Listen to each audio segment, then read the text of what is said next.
ઓખા બેટ દ્વારકા વચ્ચે signature bridge વડાપ્રધાન નરેન્દ્ર મોદી ઉદ્ઘાટન કરે તે પહેલા વીઆઈપી માટે આ બ્રિજ કોણે ખોલી આપ્યો? ઓખા બેટ દ્વારકા વચ્ચેના સિગ્નેચર બ્રિજનું ઉદ્ઘાટન થવા જરૂરી છે ત્યારે સોશિયલ મીડિયામાં એક વિડિયો વાયરલ થયો. ઓખા બેટ દ્વારકા વચ્ચેના સિગ્નેચર બ્રિજ પર એક ફોરવ્હીલર કારમાં બેસી મોજ મજા કરતા અજાણ્યા વ્યક્તિઓનો વિડિયો વાયરલ થયો.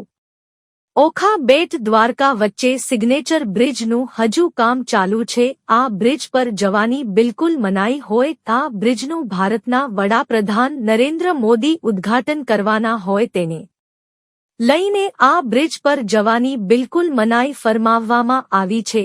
એક ફોરવ્હીલર કારમાં બેસી અજાણ્યા વ્યક્તિઓ સિગ્નેચર બ્રિજ પર કાર લઈ અને બેટ દ્વારકા જતા હોય તેવો વિડિયો વાયરલ થયો. રિપોર્ટર લલિત સિંગડિયા, દેવભૂમિ દ્વારકા, બેટ દ્વારકા.